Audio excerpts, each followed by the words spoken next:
Assalamualaikum warahmatullahi wabarakatuh. Bagaimana kabarnya anak-anak? Sehat semuanya?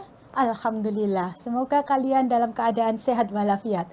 Tetap semangat, kita belajar lewat media pembelajaran daring, tapi tetap kita jaga semangat kita biarpun kita ada di masa COVID. Bagaimana? Anak-anak, kita persiapan ya. Ibu ingatkan, kali ini Ibu akan mengawali pembelajaran, tapi kalian harus siap dahulu. Persiapkan HP Android Anda, atau mungkin juga buku tulis yang Anda gunakan untuk belajar kali ini. Nah, sudah dipersiapkan? Tapi sebelumnya, perkenalkan dahulu. Saya bernama Diah Indarwati MPD, mengampu guru IPS kelas 9 di SMPN Negeri 2 Mojoagung. Saya sangat senang mendampingi kalian belajar hari ini. Mudah-mudahan kalian semangatnya terjaga. Bagaimana? Siap belajarnya? Mari kita mulai belajarnya. Kita awali dengan membaca basmalah bersama-sama. Bismillahirrahmanirrahim. Anak-anak, di KD materi kelas 9 itu ada perubahan sosial dan globalisasi.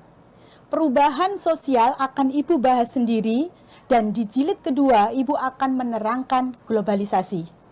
Jadi dari pertemuan ini kita selesaikan dulu perubahan sosial. Perubahan sosial terdapat pada buku sumber IPS kelas 9 dari halaman 85 sampai halaman 115. Silahkan dicek anak-anak di buku kalian. Penerbitnya adalah Kementerian Pendidikan dan Kebudayaan RI yang terbit tahun 2018. Sudah siap? Nah, tujuan pembelajaran kali ini diharapkan adalah peserta didik mampu. Yang pertama adalah menyebutkan bentuk-bentuk perubahan sosial budaya. Yang kedua, menyebutkan faktor penghambat dan pendorong perubahan sosial budaya. Ibu awali dari pengertian perubahan sosial budaya. Perubahan sosial dan budaya diartikan perubahan unsur-unsur atau struktur dan perilaku manusia dalam masyarakat dari keadaan tertentu ke keadaan yang lain. Jadi, di sini kata kuncinya adalah perubahan unsur-unsur atau struktur dan perilaku. Yang biasa terjadi, perubahan itu ada pada berbagai aspek kehidupan, antara lain. Yang pertama, pada peralatan dan perlengkapan hidup. Yang kedua, mata pencaharian. Yang ketiga, religi atau keyakinan.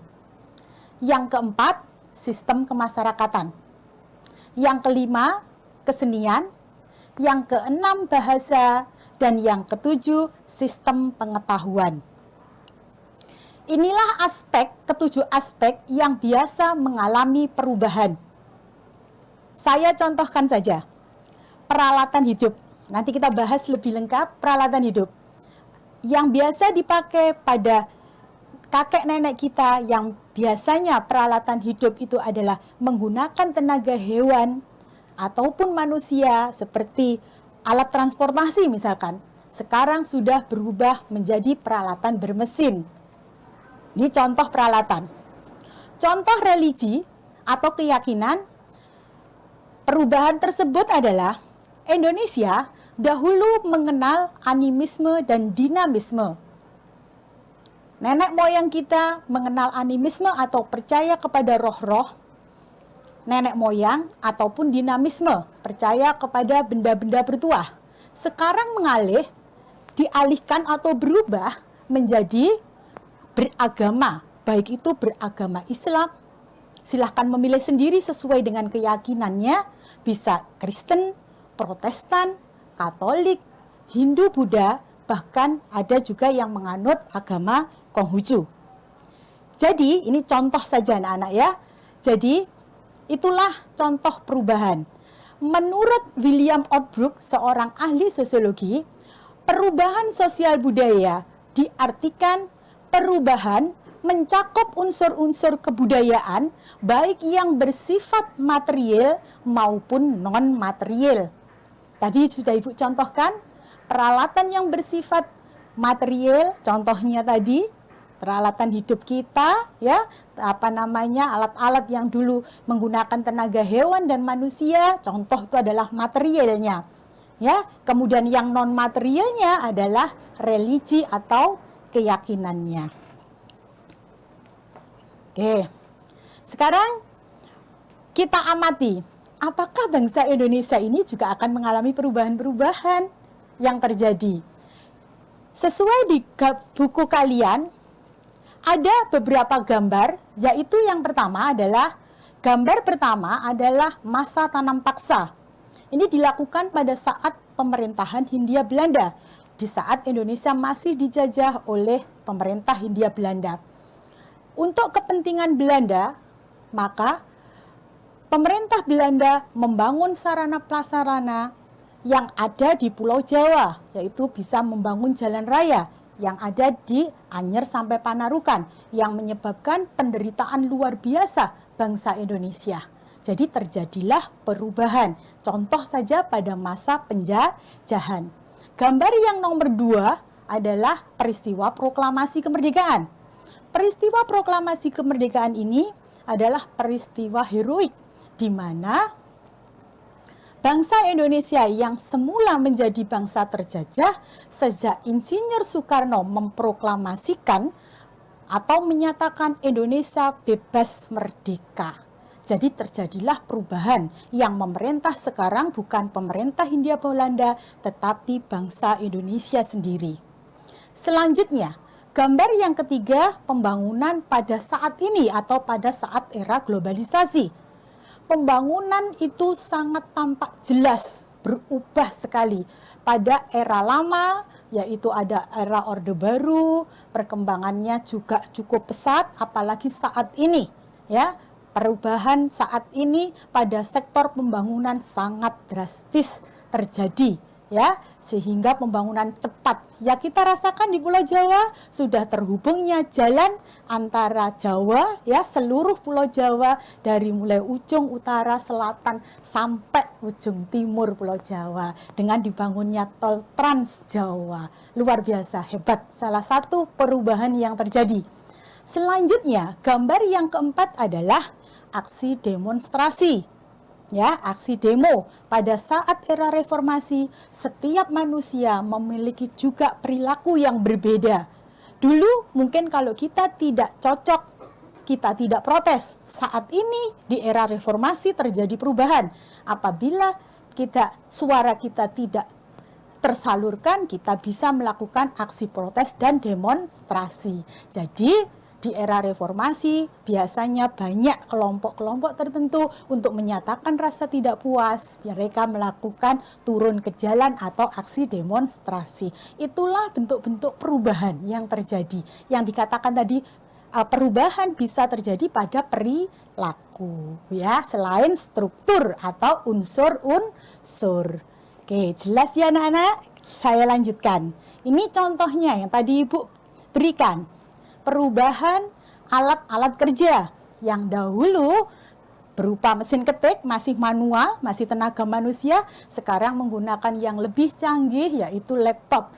Tentulah menggunakan teknologi yang lebih dibandingkan mesin ketik, ya. Mungkin RAM-nya atau teknologinya luar biasa canggih saat ini. Oke, ini peralatan kerja. Berikutnya, contoh lagi. Perubahan transportasi yang dulu menggunakan tenaga hemat yaitu pedati, sekarang dengan menggunakan truk yaitu mesin bermotor yang tentulah kapasitasnya, daya angkutnya, kecepatannya juga lebih besar. Itu juga termasuk perubahan. Oke. Mungkin ada yang kalian bertanya, Bu, apakah perubahan itu juga terjadi di sekolah saat ini dengan adanya kondisi COVID? Ternyata kalian juga merasakan ya, ini terjadi perubahan di mana yang biasa kita belajar dengan bertemu langsung Bapak Ibu guru, sekarang ada perubahan karena adanya maraknya virus COVID atau corona ya, COVID-19. Kita harus belajar dari jarak jauh, tapi kita tetap bisa belajar. Tetap semangat ya anak-anak, kita lanjutkan. Nah, mengapa setiap ada masyarakat selalu mengalami perubahan? Ini bagi kita yang kritis, kok mesti ono perubahan, kenapa sih? Nah, gitu ya nak ya. Yang pertama adalah karena tidak ada masyarakat yang mandek atau stagnan. Ingat-ingat, tidak ada masyarakat yang mandek, di mana kegiatan masyarakat tidak akan pernah berhenti. Sehingga perubahan dalam masyarakat akan tetap berlangsung. Di situ ada masyarakat, di situ pasti ada perubahan. Yang kedua, perubahan itu wajar, mengingat manusia memiliki kebutuhan yang tidak terbatas. Alasan yang ketiga adalah manusia tidak akan puas dengan keadaan yang terjadi di sekarang ini. Manusia selalu menginginkan kehidupan yang lebih baik dari yang sebelumnya. 3 alasan inilah yang menyebabkan masyarakat selalu mengalami perubahan. Cukup jelas anak-anak? Lanjutnya, ya. Apa Bu manfaat perubahan sosial budaya itu? Manfaat sosial budaya yang kita rasakan saat ini adalah seperti saat ini kita belajar lewat jarak jauh. Berarti yang pertama adalah berkembangnya ilmu pengetahuan dan teknologi dalam masyarakat. Yang kedua, terciptanya lapangan kerja baru, membuka lapangan kerja di sektor apapun, baik formal maupun informalnya, ya. Ketiga, terciptanya tenaga kerja yang lebih berkualitas dan lebih baik. Yang keempat, masyarakat semakin menikmati waktu karena semuanya serba efektif dan efisien. Ya, tuh. Yang kelima, efektif dan efisien kerjanya meningkat tentunya. Yang keenam, tingkat pendidikan dan kesadaran politik semakin tinggi. Yang ketujuh, terbentuknya nilai dan norma yang baru. Jadi, anak-anak, kalian bisa memetik manfaat perubahan sosial. Paling tidak yang kita rasakan saat ini adalah berkembangnya ilmu pengetahuan dan teknologi. Ya, itu yang kita rasakan saat ini. Oke, kalian bisa menyimak jawaban Bu ataupun mencatatnya, supaya kalian memiliki rangkuman atau resume. Nanti kalau belajarnya kalian akan lebih mudah memahaminya. Oke, kita lanjutkan ya anak-anak. Nah, bagaimana kalian tahu kalau ada pada posisi perubahan tersebut? Nah, ini kadang-kadang kita nggak peka ya. Ini perubahan apa bukan gitu ya. Nah, bagaimana kalian tahu kalau ada pada posisi perubahan tersebut? Kalian bisa membandingkan keadaan dari beberapa waktu dengan keadaan yang sekarang. Lalu amati, ya, dibutuhkan kepekaan kalian terhadap fenomena yang terjadi. Nah, ini anak-anak tantangan bagi kita, ya. Kita juga harus peka terhadap yang terjadi di lingkungan kita. Ibu beri contoh adanya COVID atau virus COVID-19 ya. Sebelum ada COVID-19, masyarakat kurang memperhatikan protokol kesehatan. Sekarang, protokol kesehatan diberlakukan untuk mencegah penyebaran COVID-19. Apa saja sih yang dilakukan protokol kesehatan itu yang sekarang kita lakukan? Yang pertama adalah wajib memakai masker. Kalau pergi kemana-mana, ya, nah, gitu ya, memakai masker. Jangan sampai lupa, itu merupakan kebutuhan kalian, ya. Yang kedua, cuci tangan di tempat yang disediakan. Nah, jangan lupa, dimanapun, selesai apapun, cuci tangan di tempat yang disediakan. Tentu cuci tangan yang benar, gunakan juga sabun. Ya, jangan karena tergesa-gesa cuci seenaknya. Nah, itu juga perlu kita perhatikan. Sudah Bu, sudah cuci, tapi cucinya belum betul, ya. Harus kita perhatikan cuci tangan yang benar.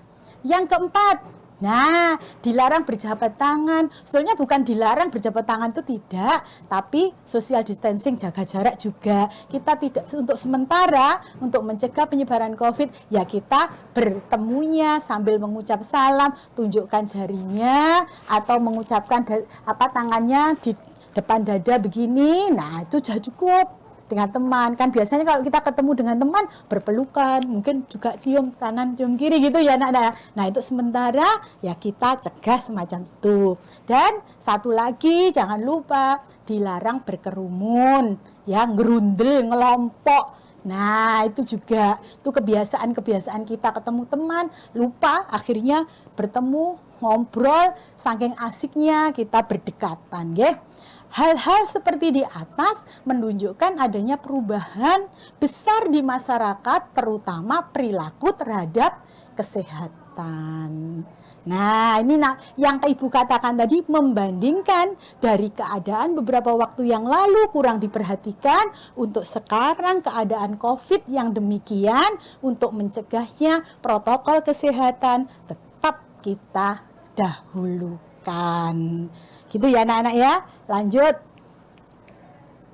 Ciri-ciri perubahan sosial. Yang pertama, tidak ada masyarakat yang berkembangnya berhenti. Jadi masyarakat selalu bergerak, masyarakat dinamis, masyarakat itu luwes. Nah, itu namanya berkembangnya tidak pernah berhenti. Yang kedua, perubahan yang terjadi pada suatu lembaga kemasyarakatan tentu akan diikuti perubahan-perubahan pada lembaga sosial yang lainnya. Mungkin dulu 10 tahun yang lalu kita mungkin sebutan sekolah kita adalah SLTP gitu, bukan SMP. Kalau terjadi perubahan maka akan diikuti perubahan-perubahan yang lain. Untuk SMA juga gitu. Dulu SMU, sekolah menengah umum. Sekarang sebutannya adalah sekolah menengah atas. Jadi kalau lembaganya berubah, tidak akan diikuti perubahan-perubahan yang lembaga sosial yang lainnya.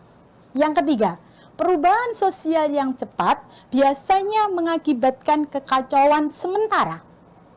Karena masyarakat harus menyesuaikan diri terhadap perubahan. Kalau sudah bisa menyesuaikan diri terhadap perubahan, maka kekacauan itu akan berhenti dengan sendirinya.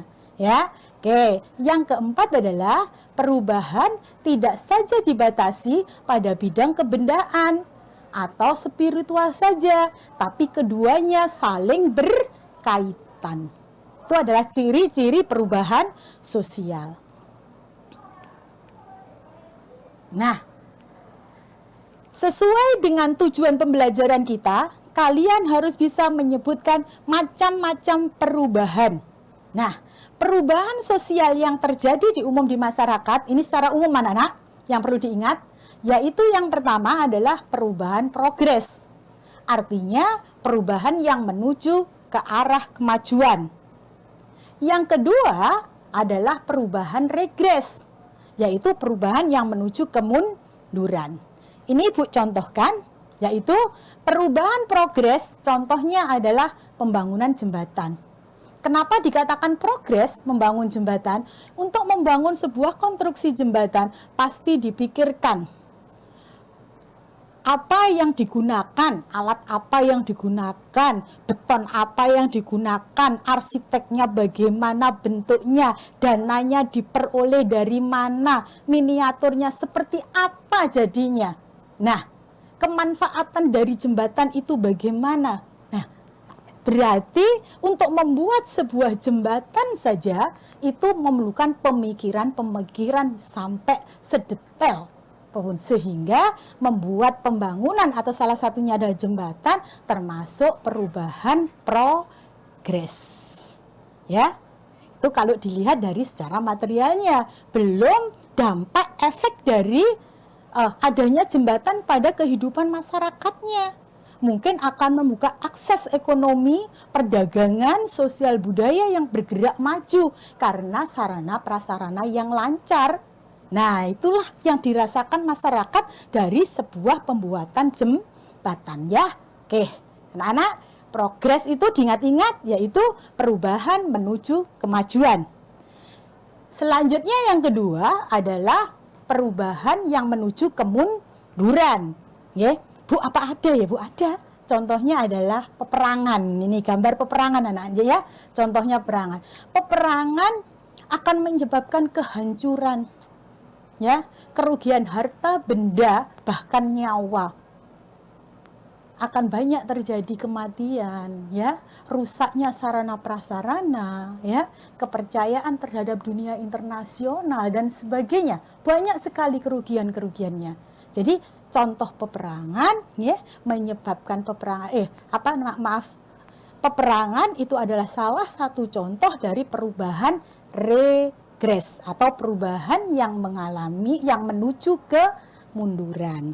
Oke, ingat-ingat anak-anak ya, ini perubahan secara umum. Selanjutnya, perubahan dilihat berdasarkan berbagai macam sudut. Salah satunya adalah dilihat dari kecepatannya. Nah, kalau dilihat dari kecepatannya, maka perubahan ada dua macam.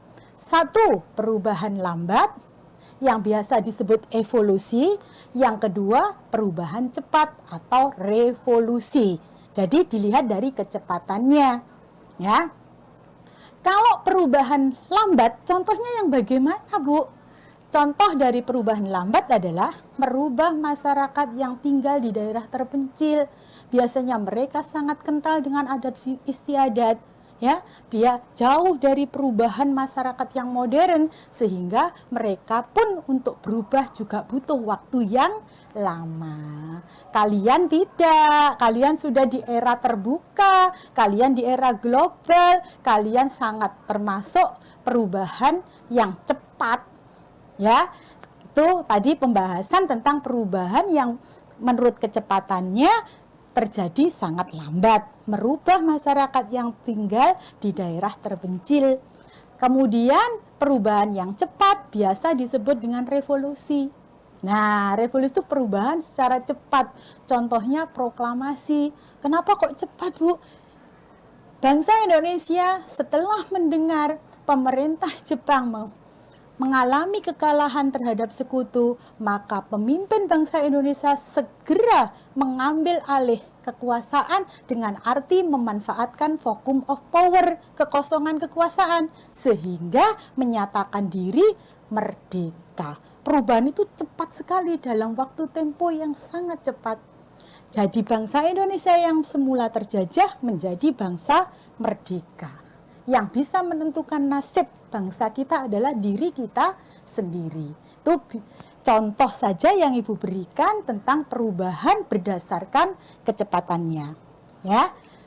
Berikutnya, perubahan sosial dilihat dari aspek yang lain, yaitu dari perencanaannya. Dibagi menjadi dua, yaitu perubahan yang direncanakan dan perubahan yang tidak direncanakan. Arti direncanakan itu berarti difikirkan apa saja yang dibutuhkan.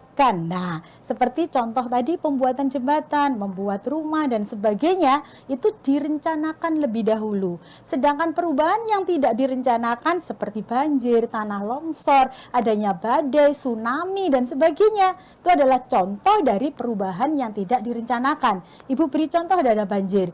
Banjir terjadi bisa berbagai macam sebab, bisa karena perilaku manusia, misalkan karena masyarakat suka membuang sampah ke sungai, atau juga pembangunan gedung-gedung tinggi atau bertingkat yang tidak ada saluran-saluran air, sehingga menyebabkan terhambatnya air yang akan keluar. Tapi juga bisa karena faktor alam, yaitu tingginya debit air yang masuk. Mau tidak mau, karena sangat deras, air akan meluber kemana-mana, bisa menyebabkan banjir. Padahal mungkin manusia sudah mempersiapkan, sekiranya ada musim penghujan, air akan lewat begitu saja. Ternyata karena faktor alam begitu derasnya debit air yang datang, maka juga akan bisa memunculkan peristiwa banjir. Itu bila dilihat dari perencanaan. Selanjutnya anak-anak, perubahan sosial berdasarkan pengaruhnya. Yaitu yang pertama adalah perubahan sosial yang berpengaruh besar, dan yang kedua adalah perubahan sosial yang berpengaruh kecil. Contoh dari perubahan sosial yang berpengaruh besar adalah adanya industri. Industri yang sekarang berkembang pesat itu akan berdampak sangat besar pada masyarakat, terutama pada penghasilan masyarakat meningkat, daya belinya meningkat, kesejahteraannya meningkat, tingkat pendidikannya juga meningkat. Jadi berpengaruh besar terhadap kehidupan. Sedangkan pengaruh sosial yang berpengaruh kecil, ini Ibu saya contohkan. Yang pertama, model potong rambut. Nah, wes saiki gak usah aneh-aneh ya. Nah, potong rambut yang sesuai, yang pantas, ya, tidak usah rambutnya seperti pakai pang atau di merah-merah, disemir dan sebagainya. Itu hanya perubahan kecil anak-anak. Kemudian memakai tato, baik di tangan atau di sekujur tubuh, hanya beberapa orang yang mengikuti. Ya, perubahan sosial yang berpengaruh yang lainnya bisa model pakaian, bisa model sepatu dan sebagainya, ya. Sudah tampil apa adanya, yang pantas, yang bernorma, ya, membawa anggun pada diri kita. Kalau kakean model tambah nanti jelek hasilnya. Hanya pengaruh kecil yang mengikuti hanya sebagian orang saja. Selanjutnya, apa saja penyebab perubahan sosial? Nah, penyebab perubahan sosial dibagi menjadi dua, baik dari dalam yang biasa disebut faktor penyebab internal. Maksudnya dari dalam masyarakat ya anak-anak, yaitu disebut dengan faktor penyebab internal, dan faktor penyebab dari luar masyarakat yang disebut dengan eksternal. Nah, coba diamati, yang ada di dalam berarti di dalam masyarakat, faktor internal. Kalau yang ada di luar maka disebut faktor eksternal. Yang termasuk faktor internal, satu, perubahan penduduk. Yang kedua, pemberontakan yang terjadi di dalam masyarakat sendiri. Yang ketiga, terjadinya konflik dalam masyarakat. Yang keempat, peran tokoh karismatik. Ada, maksudnya ada tidaknya seorang tokoh karismatik.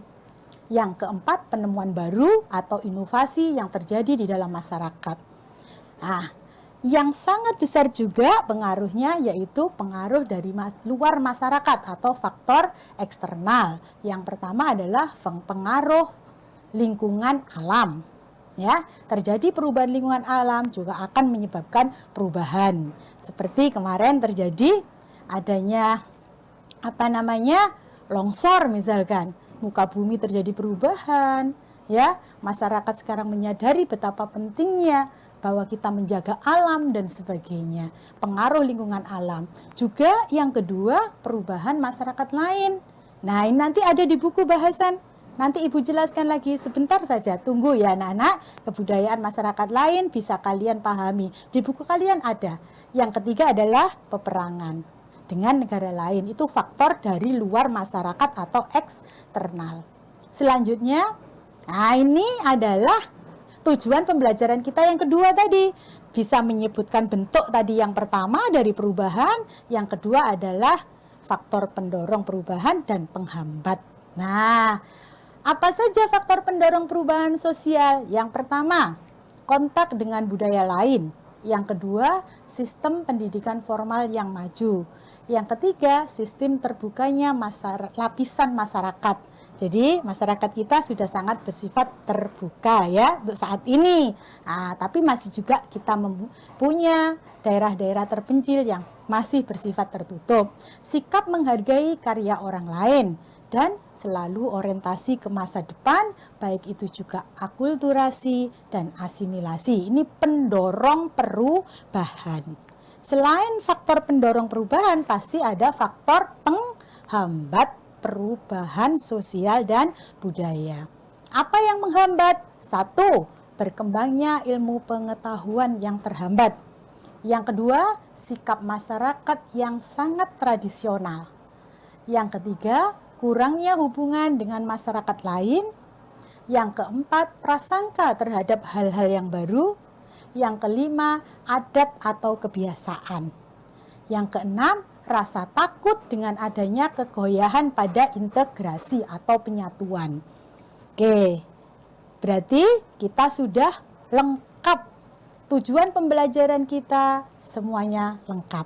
Ini hanya contoh penugasan perubahan sosial budaya. Nanti kalian bisa kumpulkan tugas ini kepada Bapak Ibu guru kalian. Anak-anak, buka buku kalian nanti, di situ adalah faktor eksternal perubahan sosial, adanya pengaruh kebudayaan lain. Nah, kebudayaan masyarakat lain bisa muncul disebut difusi, asimilasi, kemudian inovasi, akulturasi, penetrasi, dan milenarisme. Di buku kalian sudah sangat jelas, nanti kalian tahu, oh ternyata ada pengaruh.